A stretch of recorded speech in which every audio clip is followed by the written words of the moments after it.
I'd like to just, I can't see very clearly, but by a show of hands, who here has started a business? It's about a third. Or how many people have started more than one business? Okay, so we have some serial entrepreneurs here. Okay. Has anybody ever gone out of business? Don't be shy, me too. Okay. So this presentation is for us. Fantastic.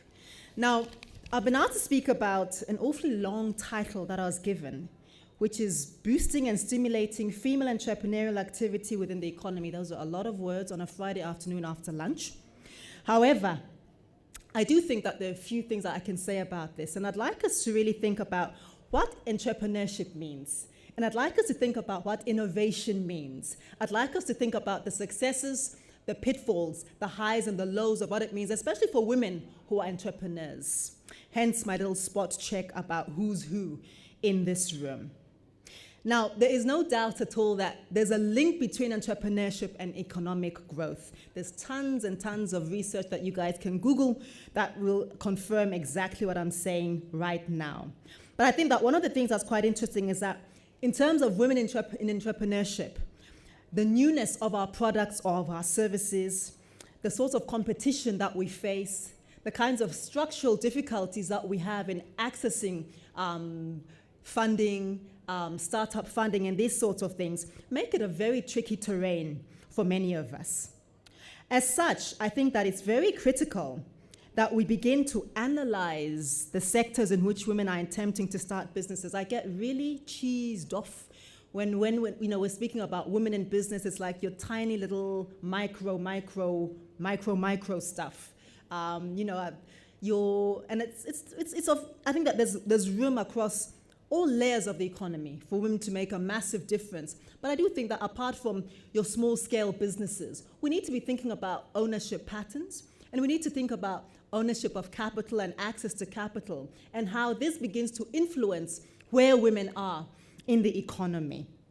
Now, the research shows that there are particular groups that we don't seem very present in, but it's growing, such as the extractive sector, such as construction and manufacturing and different modes of transportation, such as distribution and logistics management, and such as business services, your large-scale delivery and infrastructural services such as DHL.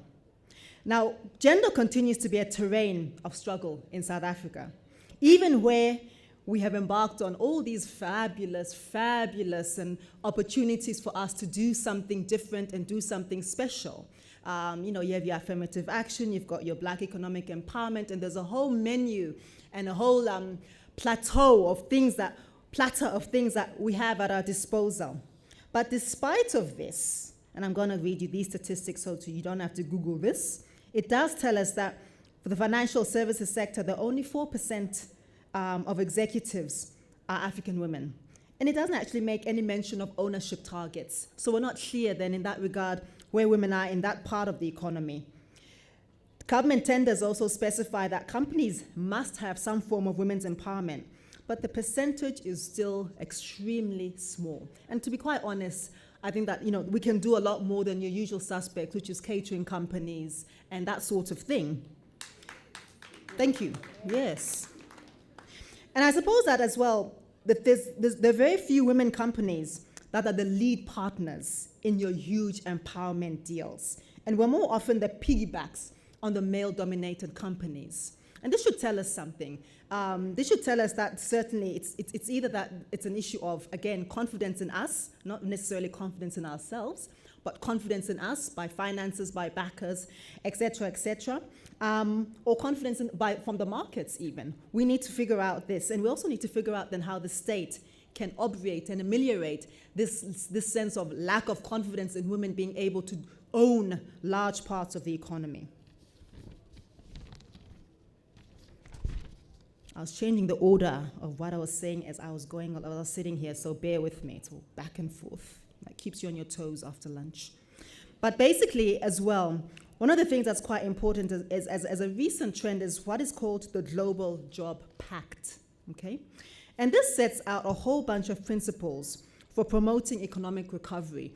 Now, the conversations around where women are in the economy became even more preeminent after the economic meltdown a few years ago. Why? Mainly because it was women-led businesses and women who were able to sustain livelihoods, who were able to sustain households, who were actually able to keep things ticking along while some of the larger businesses went under, which is quite an interesting thing. But of course, what this also did was that it tended to drive women in the economy further to the bottom. So, the race to the bottom that we're always talking about. What happened was that, of course, when jobs were lost, who were the people who were willing to step in and do jobs for a bit less and run companies which were willing to be paid a lot less? It was typically a gender-based analysis around that, which meant that the kind of recovery that we're seeing needs to take us away from the high risk and the highly vulnerable, whether it is your small-scale cottage industry or whether it is your massive airline companies, whether it is women in mining and really owning and reconstructing your large-scale parts of the economy. In Africa, however, over 1/3 of businesses belong to women. And women-owned enterprises are the majority of businesses in the undocumented sector. We always talk about informal, and I find that to be problematic terminology because I think that there's nothing informal about waking up and doing something very useful, very consistently every day in a particular way. And a large percentage of women entrepreneurs do operate in the small, micro businesses in the so-called informal or the parallel sector, as some people will put it. And I think that's quite interesting as well for women in business is that there's often quite a lot of fluidity between the so-called parallel and mainstream economies. And this is to do with the levels of unemployment, where one at a particular moment might suddenly find themselves having to do something else to be quite resourceful in order to survive. Okay? And this is, of course, your street vendors, home-based workers, etc., who often remain outside the scope of the law even. Now, I've got a few ideas around how we can better facilitate women's participation in the economy. And this is all women. I think that one thing that's clear is that country and social context play a role, and it needs to be a deliberate role. Something like affirmative action or something like a well-structured form of Black economic empowerment would be one form of that.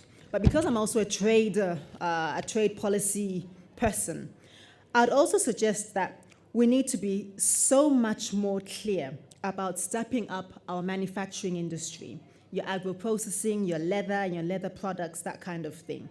We need to be much more clued up, and there has to be a much more enabling environment to enable women to participate more and to have access to the kind of communication infrastructure and energy-related services and financial advice to help us to move from the micro to the macro to the much bigger O as well.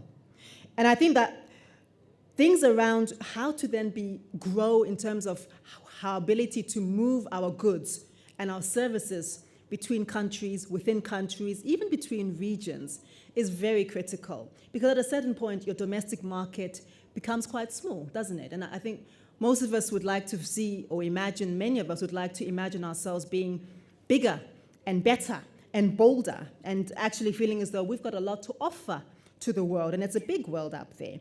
So things around trade negotiations, for example, if we're going to think about how we are then able to get out there, what is it that we need to say? What is it, and who needs to hear it? We've got a whole bunch of free trade agreements which talk about how we're going to protect certain sectors, who can import what to whom and who can export what to whom, and the kind of taxes and the customs and the duties. And it's all really, it sounds like gobbledygook. It does sound like gibberish, but it's really incredibly important stuff. And what are the benefits from exchanging all of this market information? There are a whole bunch of structures and a whole bunch of platforms that are available to many of us, and I have to plug the Businesswomen's Association right at that moment, which make these sorts of opportunities available. What about then the sort of role of your larger scale financial institutions, our IDCs and our NEFs and NYDA to some extent as well, who can not only do things around partnering and mentoring smaller businesses, but partnering and mentoring a small business commensurate to their size, so more established in the sector with the less established in the sector. Collaborative activities and business exchange programs. I tend to think that some of the success stories from countries like Ghana and Kenya have benefited from the deliberate intervention of the state in facilitating these sorts of programs and measuring them. Things around how comes there are very few women who own large manufacturing entities. Well, it could be basically because they lack the support, we lack the support. It could be because, as I say, the markets lack confidence in us. What is it? Is it possible then for the government and for the state to make supply side constraints far more easy so that we're able to participate confidently? There are very few women in commercial farming in the region. That's across the SADC region, which is where I do a lot of my work, for example. And yet women are the largest producers of food. We know this, and yet we don't do it at a large scale level. What about reorientating the marketing strategy and our own business orientation away from only national to regional, as I'm alluding to right now, and focusing on improving productivity, focusing on improving competitiveness? It's well and good to say that we've got a beautiful fashion line that we want to export to the UK, or a fantastic brand of foods that we want to export to France. But of course, once you get there, there are a whole bunch of phytosanitary specifications, which are very expensive. It's got to be tested. You've got to make sure that you're not going to give people in France salmonella. You're going to make sure you're not doing this, you're not doing that. And for a small-scale business, or even a medium-scale business, it becomes really onerous and really, really expensive. So then how do we incubate our businesses, especially for women, to enable us to be able to compete at that level and even to be able to trade amongst ourselves within the African region? Establishing marketing and distribution networks. How? Who? And of course, the kind of trade support institutions, which are generally quite weak. The infrastructure, the often cited infrastructure, blah, blah, blah, your rail, your road, your telephone, your energy, your internet, et cetera, which can be quite expensive and kind of put up costs quite unnecessarily. But again, I look at a country like Rwanda, which is a smaller GDP than us, which has managed to put Wi-Fi coverage across the whole country, relatively inexpensively, making it accessible in all schools, in all areas, in all villages and small communities.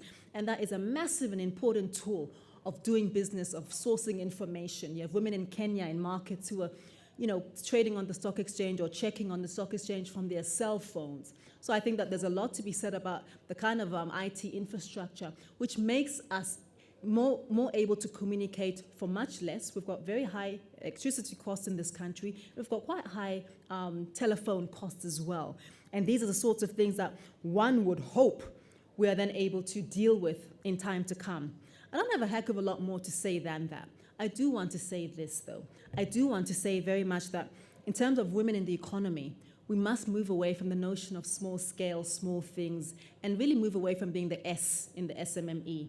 I would like to see the situation where there are far more of us who are the M and the M, and the, much bigger than the M actually. We're small, medium, micro, wada. But the S part has to go. The second thing as well is I'd like to think about us not just being participants in the economy as if we're visitors, as if we don't own half the sky, but basically being owners of the economy, shaping it, constructing it in a way that makes sense to all of us. And there are lots of things that I think make it very difficult for us to do this. Issues around childcare, and I don't care if this sounds soft and fuzzy, but it's important. These are some of the things that make it difficult for us to participate. Issues around safety, issues around being able to move from one place to the other in a way that's, doesn't cost us so much time. We have to do better than this. We have no choice. Our daughters are depending on us. Our sons are depending on us. So I suggest that we get on with the program.